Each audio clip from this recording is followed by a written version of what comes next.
Your Coca-Cola bottler presents Claudia.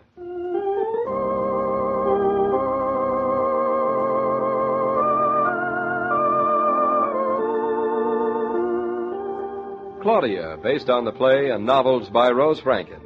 Brought to you, transcribed, Monday through Friday by your friendly neighbor who bottles Coca-Cola.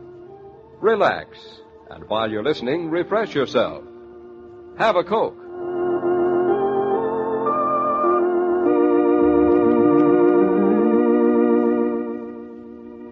And now, Claudia.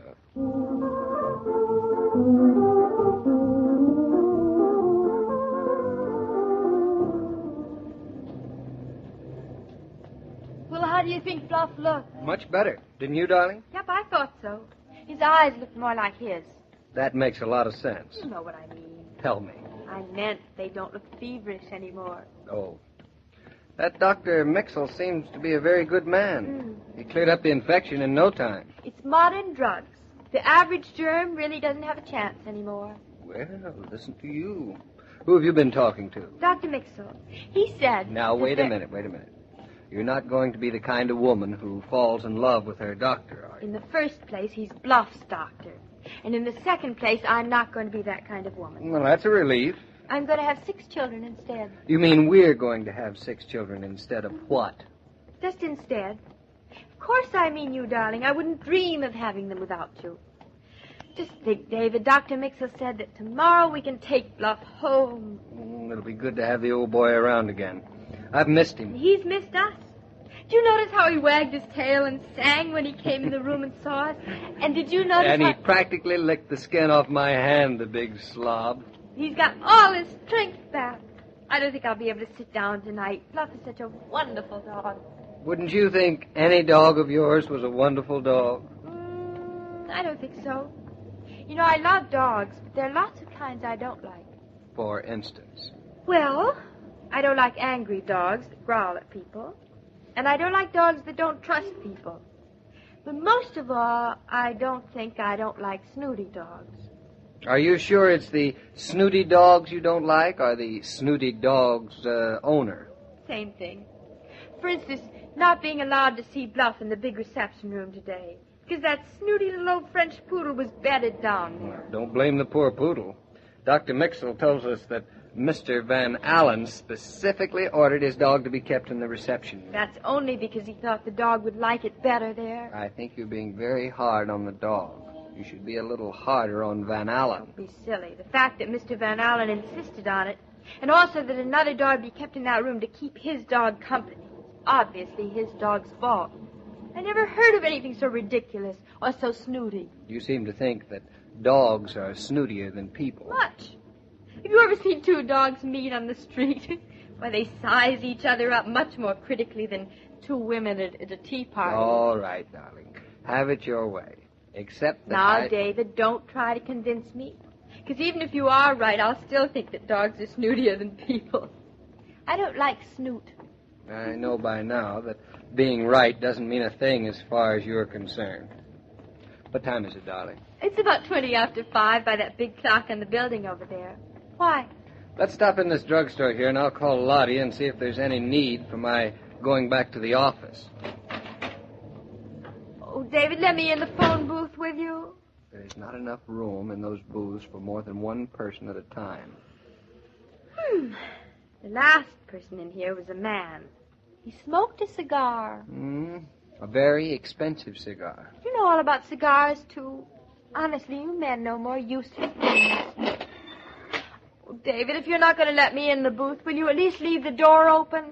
Do you want the whole world to know my business? Am I the whole world? I don't know why I always let you boss me like this. Because it's easier than arguing.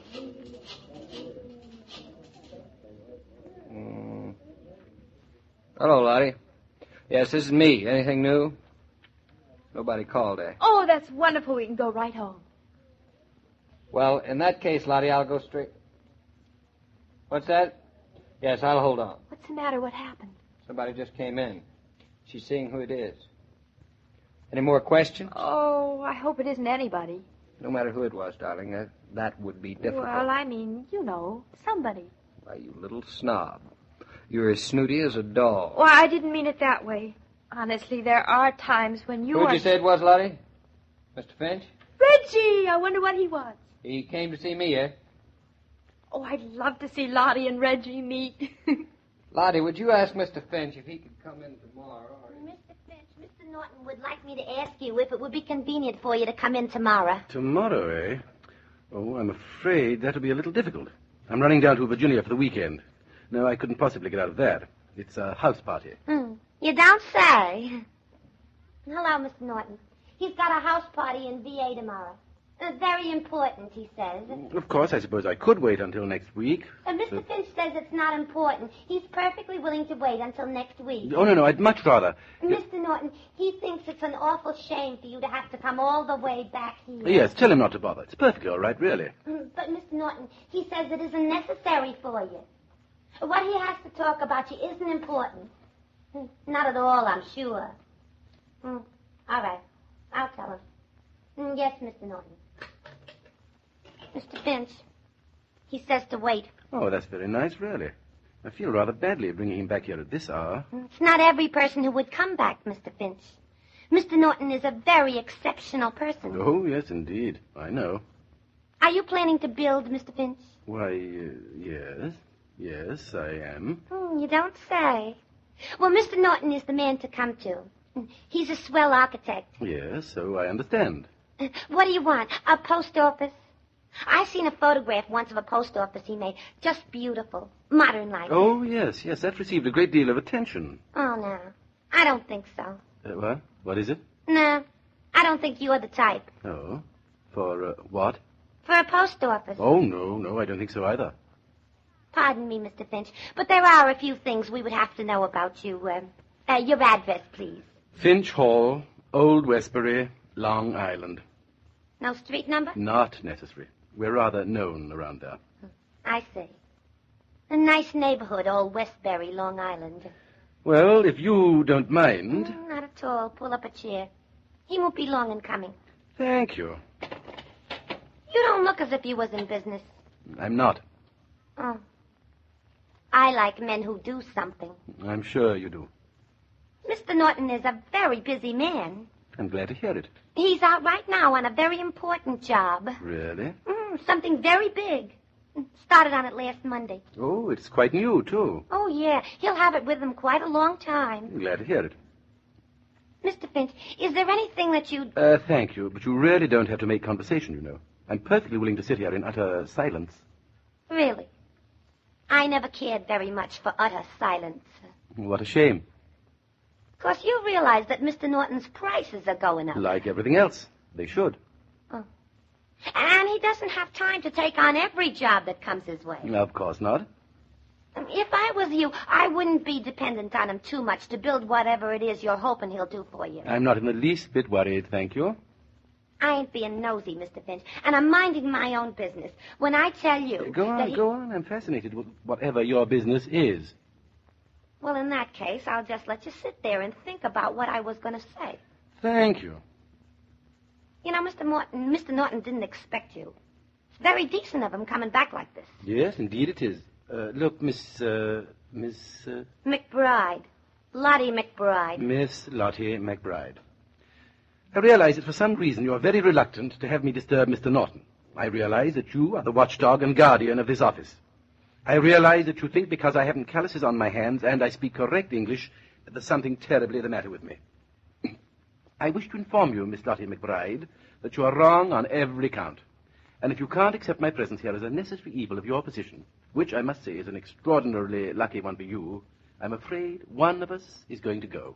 And it shan't be me. Thank you very much. Well, I never heard anything said more beautifully, Mr. Finch. Then let the rest be silence.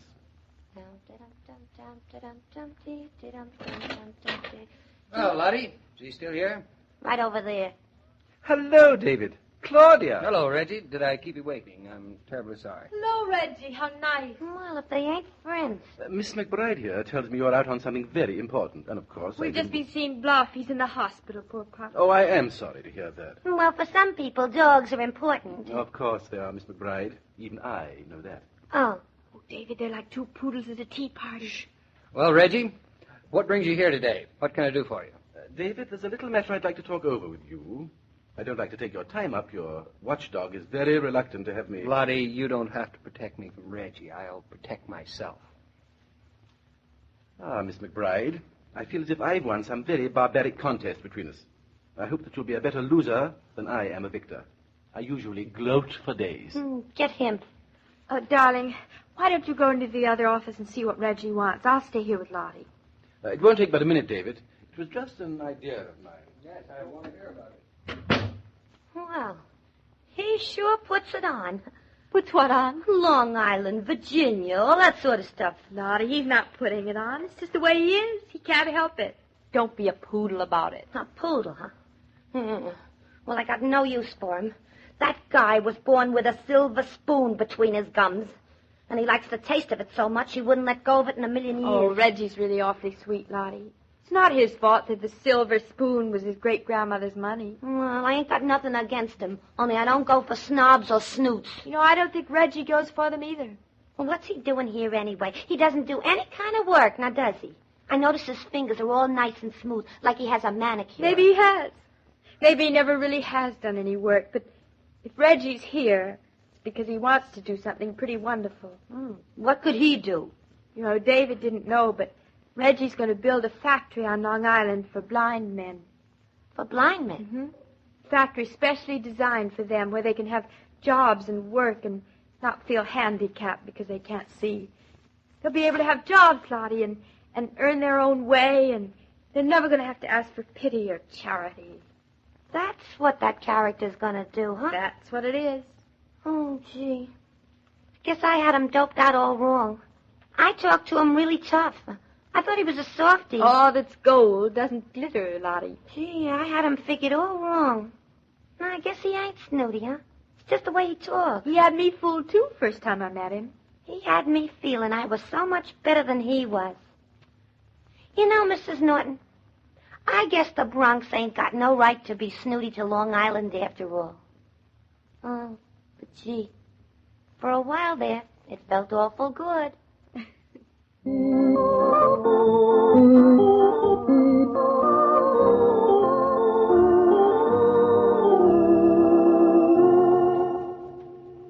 This broadcast of Claudia was supervised and directed by William Brown Meloney.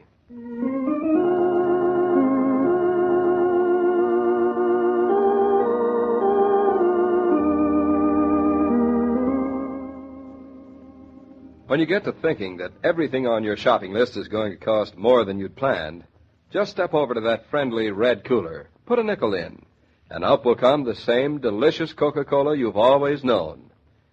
After you enjoy the pause that refreshes, ask for a carton of Coke to take home. And thank goodness there's one old favorite at its favorite old price, just 5 cents a bottle.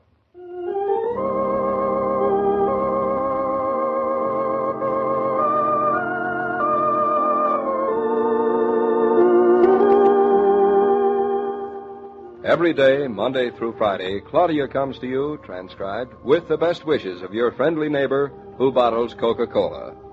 So listen again tomorrow at the same time. And now this is Joe King saying au revoir. And remember, whoever you are, whatever you do, wherever you may be, when you think of refreshment, think of Coca-Cola. For ice-cold Coca-Cola makes any pause the pause that refreshes.